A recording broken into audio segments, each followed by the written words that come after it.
I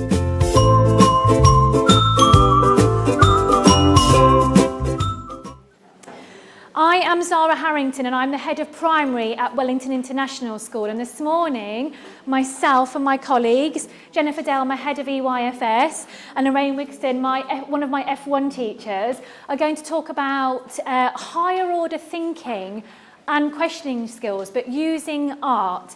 Now, we all know that children at a young age learn through exploring, using their bodies before they even have the language to express themselves. So this morning we've got some activities for you. Some of you, if you are on one of the messy play areas, we do have tissues, ladies, so please do not feel that you're going to be dirty at the end of our session this morning.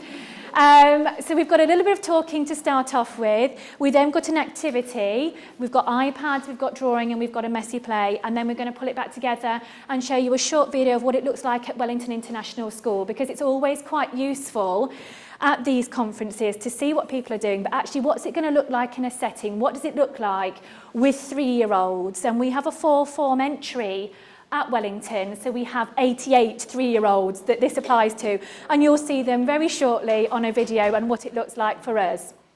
So this morning, can I have my next slide please, Jen? Thank you.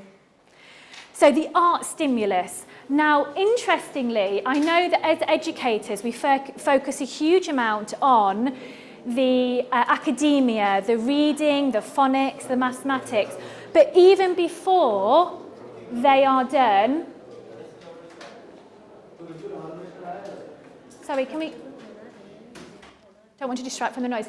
Even before those actual elements are part of their learning, they need to be able to explore. And that is through play. And without realising it, it is actually through art, how they're manipulating whatever you give them. So if you think about, if you are a mother, you think about your toddlers, and you think about, you give them anything, you give them Play-Doh, you give them a pen, you give them anything.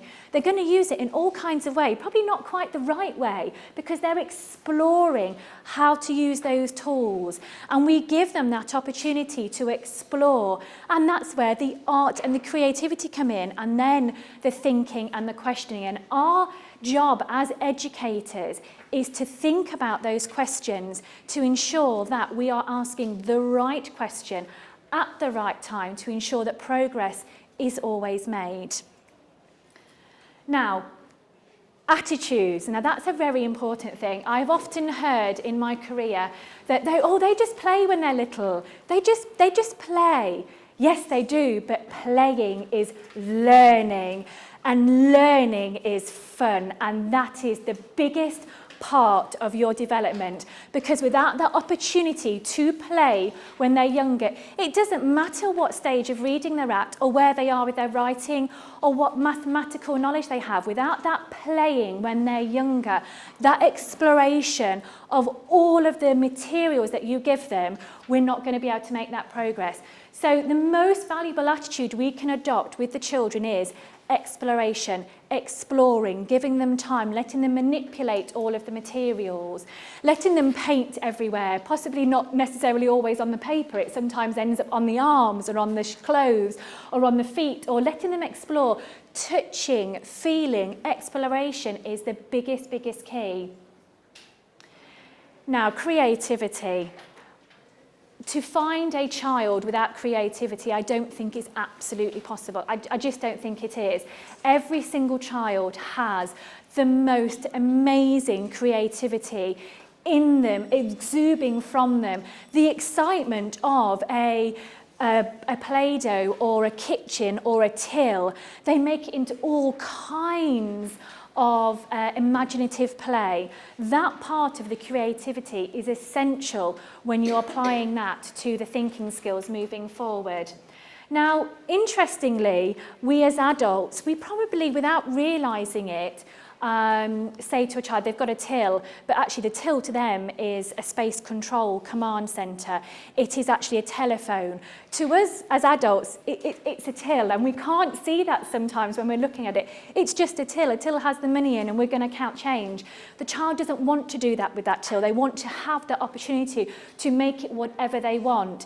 And we as adults, as educators, need to ensure that that creativity is always there, and those opportunities are always created. Now, we have a task this morning. So, I'm not sure if you are familiar with the artist Banksy. So this is Banksy, and this is the spaceman. He has some carrier bags. He has 3 carrier bags. He can only take 3 items into space with him. That's all he can take. You are now 3 years old. What are you going to take into space? What is important to you at 3? Because to us as adults, it's going to be completely the different things. As a child, they're going to want their snack, their lunch. They're going to want their teddy bear or their favourite toy. As adults, we'll want a mobile phone or some way to contact family, or we'll be thinking of our own family and providing for them. But you are now 3, and I'm going to task you with something now at age 3. So my question is, what are you going to take and why? Now, when we're thinking about questioning a child, that why element is the most essential. The question can be any type of question, but asking them to justify what they are saying to you, that why question following, is the most essential part of the learning. They have to really think about what they're taking. I'm going to take my teddy bear, I'm going to take my snack, and I'm going to take my favourite blanket so I can go to sleep. Okay, but why do you need your blanket to go to sleep? Why do you need your favourite teddy bear? Why are you taking your snack? Those why questions are essential. At Wellington, we have a higher order thinking challenge, which is displayed. Apologies, it's a little bit small, but maybe the camera can zoom in onto it. And they are the basis of our questions that we're asking every day in our lessons. It's on our planning, it's around our school.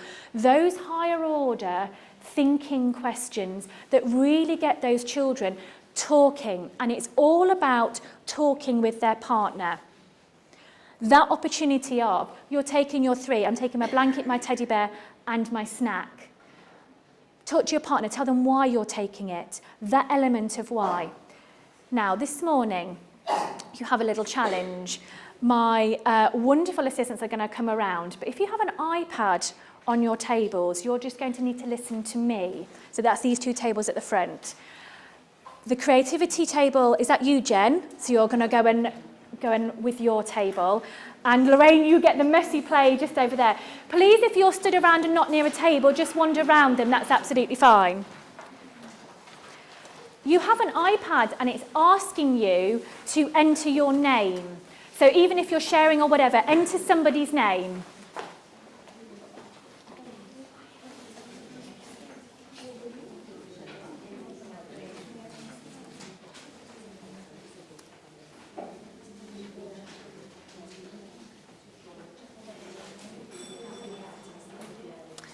Now, this morning we're using a program called Nearpod. I'm sure many of you are very, very, very familiar with it.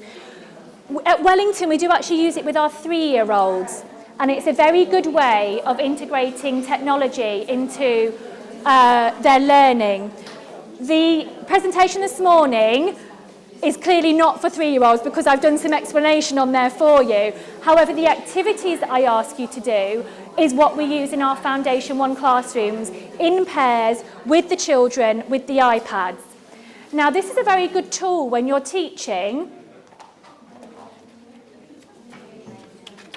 because as a teacher, you are all signed up here, and as you start answering the questions, I can see what you're answering. So I'm assessing you as you go along this morning, answering those questions.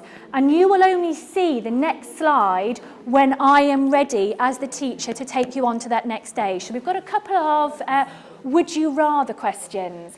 And that's normally the indication this morning, or at when we do it at Wellington, is we start with our lessons of would you rather. And there's always 1 or 2, maybe 3 options. Would you rather? Getting them thinking, would I rather do this or this? I have to make a decision. Which one am I going to do? So that's what we're going to try this morning. So I'm going to task you with your first would you rather.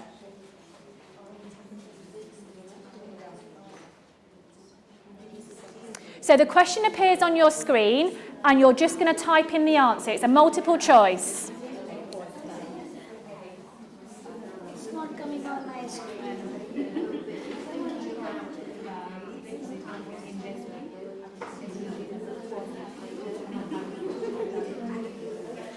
Let me just type it in for you.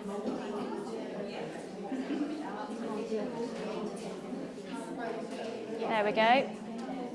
It's Nearpod. Just go across again and across again.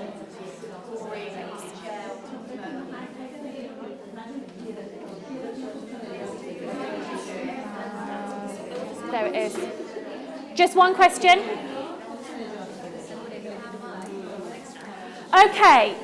My screen shows everybody's different answers.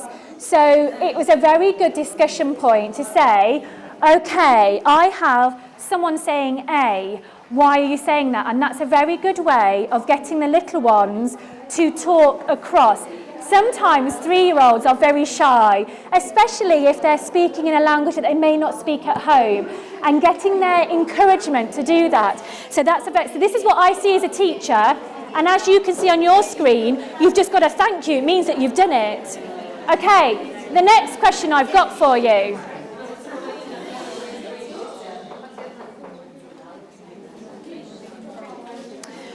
So again, I put a question in.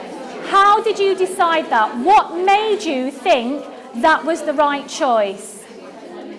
So how did you decide that? What made you think that was the right choice?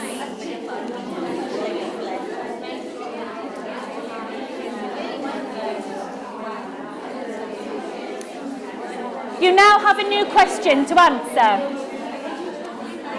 A new question to answer.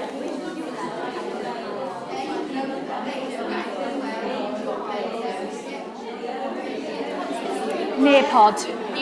Yeah.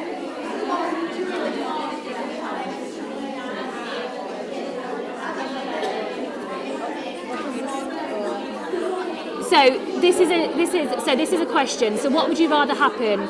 Lose every game you've played or not be able to play at all? So that you've got to decide which one you would rather do.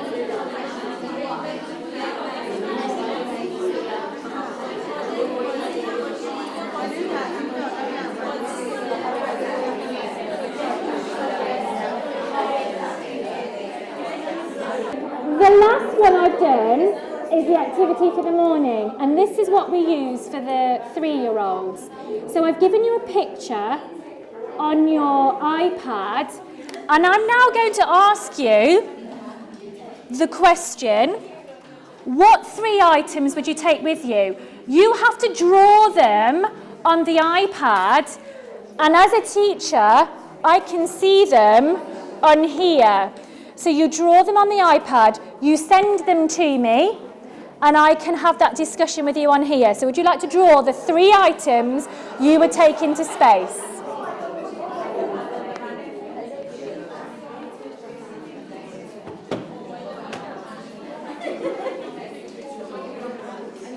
Which is the app that you're... Nearpod. Nearpod. Yes. Nearpod.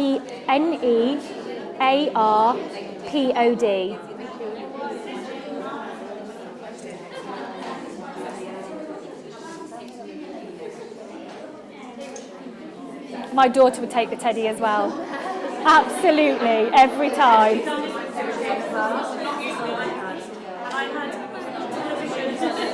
Yeah. It's really random what they want to take. So not what we would take as adults.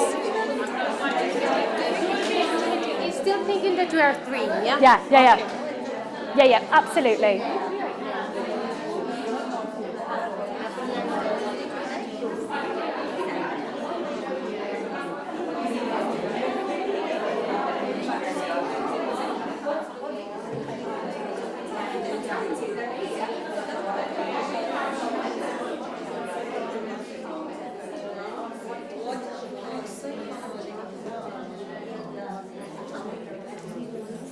That you use for the children draw on the iPad and then you can... And then it comes to me as the teacher. What's the software? Nearpod. Nearpod. Yes. Is it's free or you do Yes, use? it's all free. Yeah. Okay.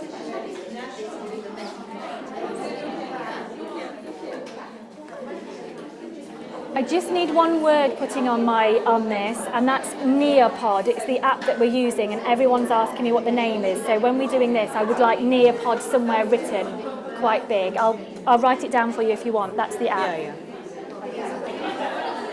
Are you ready to pull back together, or do you need a few more minutes?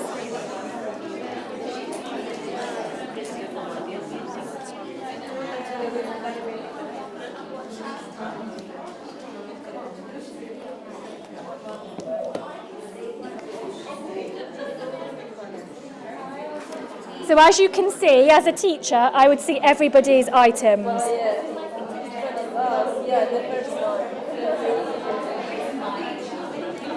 So as the teacher, as you can see, I have everybody's items that they're taking into space.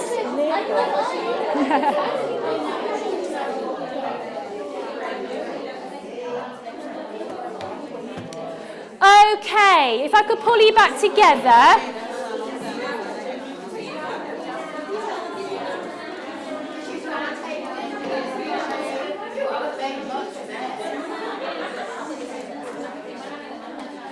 Thank you to Lorraine in the messy play area, that was brilliant. And Jen, and I can see your table had Play-Doh. And I have asked on the visual harvesting that I know a lot of you have asked for the app Nearpod that you've used down here this morning. They are going to make sure that they write it on there as well. It's a very, very useful free app on the iPad that the children can relate to you. Okay, so you've had a go, you've got your creativity going. Now what? Now how on earth am I going to ensure that you're making progress, that you're on track? All those elements as educators we need to make sure we do. But more importantly, what does it look like in a school? What does that transfer into? What do the children look like in school? I have a very short video. This is our outdoor area at Wellington, and these are my various teachers that are there. And this shows the different stages of creativity that the children go to. And whilst the questions you won't be able to hear, you'll be able to see the interaction between the children and how they are working together. So I'll show you how that looks now.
Okay, so what you've just had a chance to see is a little snapshot of FS2 Free Flow at Wellington International School. And what I want to do is just to point out some of the things that might have been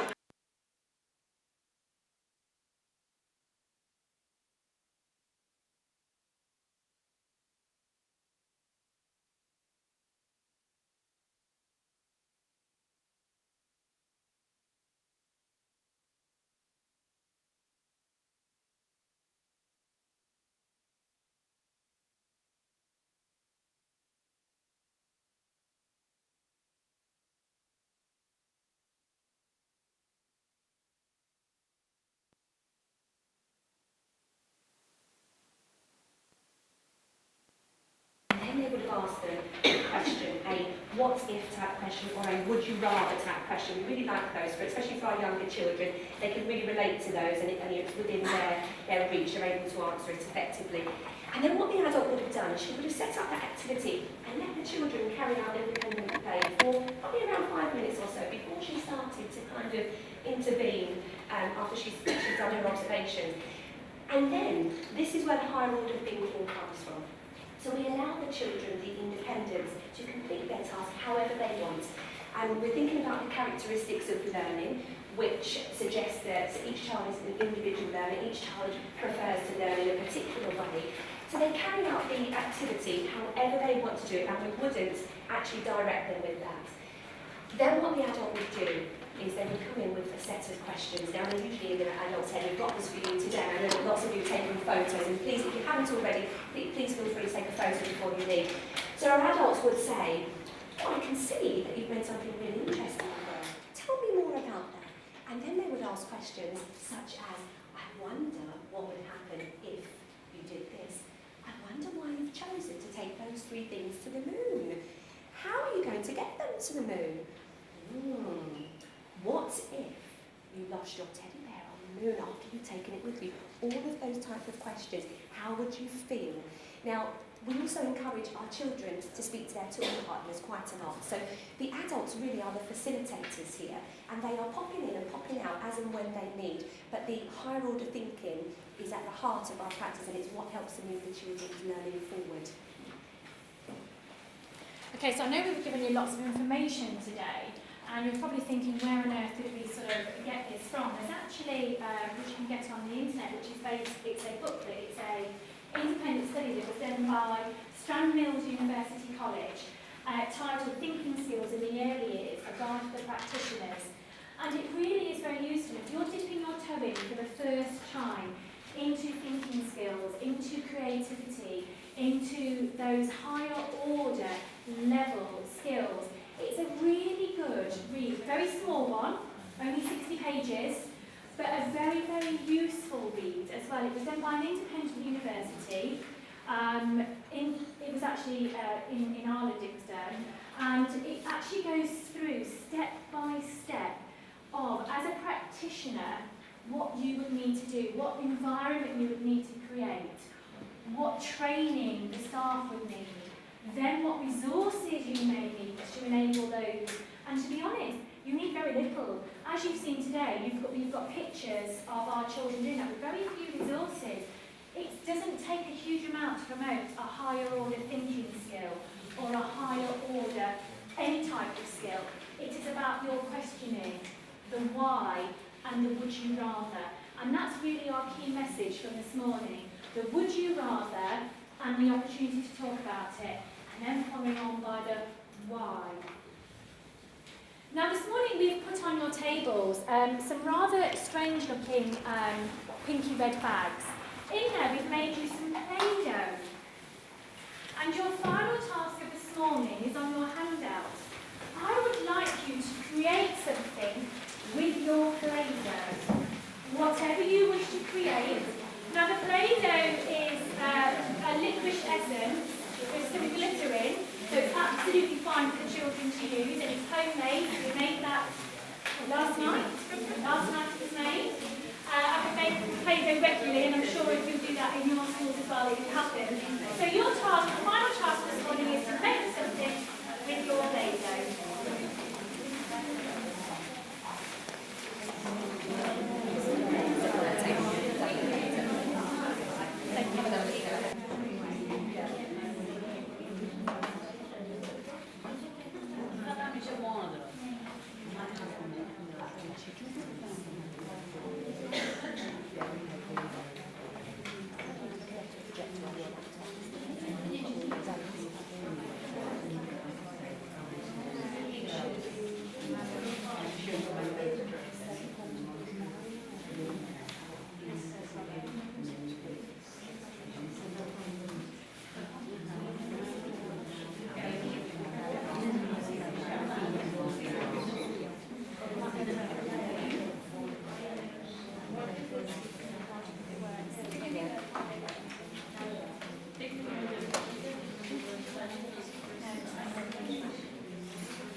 So absolutely, so we had a mixture of felt tips and Play-Doh on our table there.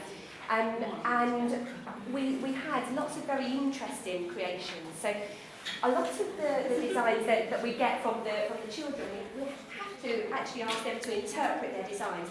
I'm sure that lots of you had a piece of paper handed to you before, and actually you look at it and you think, oh, that looks interesting. We always use that word, and that's interesting, but we don't quite fully understand what it is. So what we found on our table is that we had to ask the children to interpret the design by saying, oh, can you tell me about that? And then going from what they said. And we used that as a basis to start asking some of those higher order thinking questions. And then the messy play one, Jen? Sorry, Lorraine. That's all right. Jen. Again, we had Play-Doh over here, and the messy tray was hair gel and foam. I think the ladies were reluctant to get very messy over here. I certainly wouldn't look like that in my class after 10 minutes with the boys in there. But again, they manipulated to get their creative thinking going. The ladies made this lovely here, and she's broken up the wheel. It's lovely, and put in the wheel into it to look right in the face. And then at the front, as I've said before, we used the iPad, we used Neopod, and they were drawing the 3 items they were taking, sending it to me, which I was hoping to display on the whiteboard, but for some reason it's not connecting this morning. And that's a very easy way with a group of children to see what each person is thinking and doing. That actually brings us to the end of our session today, so thank you very much. I appreciate there may be some questions. If you look to the back, the word Neopod, which is the app that we use, is actually written on the visual harvesting already. But was there any other questions? No, you're all busy with your Play-Doh. Look how engaged they are, look at that! You can